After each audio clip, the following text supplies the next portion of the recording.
Kung kahapon gumawa tayo ng merienda mula sa hilaw na saging na saba, ngayon naman gagawa tayo ng masarap na kutkutin.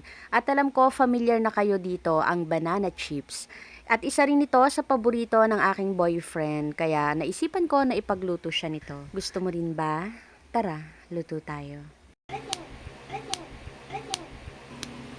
Sa recipe natin ngayon, syempre, bida pa rin ang hilaw na saging na saba. Ito pa rin yung natira doon sa saging na na-harvest ko sa tanim ng tatay ko. At sa pagbabalat nga nito, tulad kahapon, naglagay uli ako ng plastic gloves kasi madagda nga ito. Or pwede rin naman na maglagay muna kayo ng cooking oil sa kamay bago kayo magbalat. Sinubukan ko rin pala itong balatan ng hindi gumagamit ng kutsilyo, kaya lang masakit pala sa daliri. Kaya yan, bumalik uli ako na gumamit ng kutsilyo sa pagbabalat nito. At same kahapon, after natin itong mabalatan, dapat binababad ito sa tubig para maiwasang mangitim.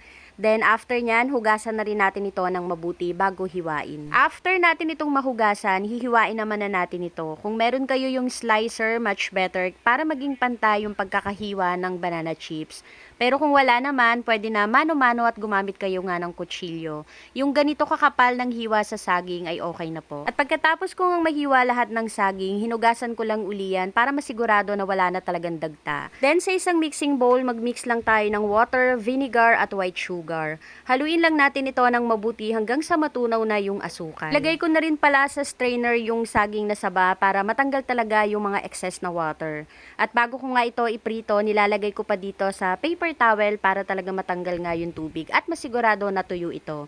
Then sa pagluluto naman, magpainit lang tayo ng mantika at medyo marami-raming mantika yung ating kakailanganin. Pero okay lang po yan kasi yung mantika na matitira dito ay pwede pa natin gamitin sa iba pang lutuin or sa iba pang mga lutuin. After nating mailagay yung saging, hayaan lang muna natin yan na maprito bago natin haluin para hindi magdikit-dikit. At pag crispy na yung saging na piniprito, ilalagay na natin dito yung tubig na may asukal at suka na ginawa natin kanina. Maglagay lang tayo dito ng 3 hanggang 4 na sandok ng ating mixture. Then haluin lang natin ito para ma-well coated lahat ng saging.